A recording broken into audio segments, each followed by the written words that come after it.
I ni'n edrych nawr ar gystadleuaeth yr adran B, y Merlod Cymreig, a'r dosbarth i'r Ebolion tair blwydd o'd. Lawr, wrth ganolfan yr aelodau.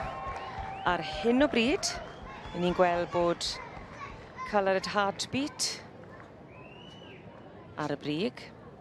7 yn y gystadleuaeth yma, allan o'r 11 nath gofrestru. A gai groesawu Beth Simons-Evans ato ni, siwr wyt ti Beth? Fi'n iawn, diolch. Da iawn. Di cael bore prysur? Do, fi wedi bod yn golchi ponis bore yma, barod.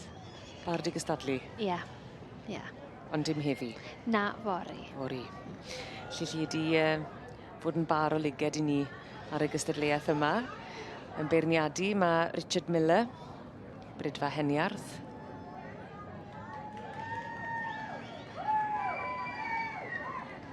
Liesl Mead sy'n arddangos ar ran Mrs Sandy Anderson. Coloured Heartbeat ar y brig. Mia Anderson yw'r brydiwr o dros y dŵr, ond cael ei berchen gan ddyn sy'n byw yn Lloegr, Mrs Sandy Anderson. Ond dyw'r het ddim wedi diosg. Na, mae'r het wedi diosg erbyn hyn. A Liesl Mead sy'n derbyn rhosgrwm coch, Coloured Heartbeat.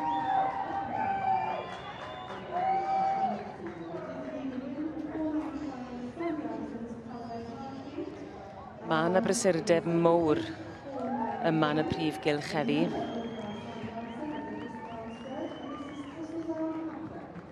A mae hynny'n cael ei adlewyrchu o gwmpas y maes yn dweud beth.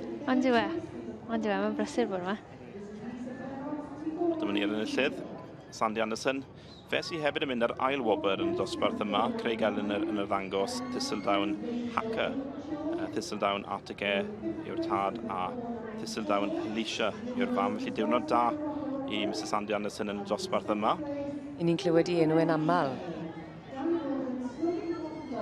Ni yn. Mae fe'n bridwr prysur fi'n credu. Fi'n credu a mae wrth i fod yn cael y ponis mas fyd sy'n neis i weld bod yn dangos nhw digon. A fi'n dwlu ar yr ebol sy'n gyntaf. Wyt ti? O, fi'n meddwl bod e'n mor bert. Achos mae dy ti'r adrannau i gyd. Oes. Gytre. Oes. Licen i roi yr ebol na, falle ar ynghaseg i ryw ddweud, falle. Llon gyfarchedau mowr iawn i Coloured Heartbeat yn berchen i Sandy Anderson ac yn cael i dangos gan Liesl Mead. Yn dod i'r brig yng nghategori yr Ebolion tair blwydd o'd gyda'r adran B.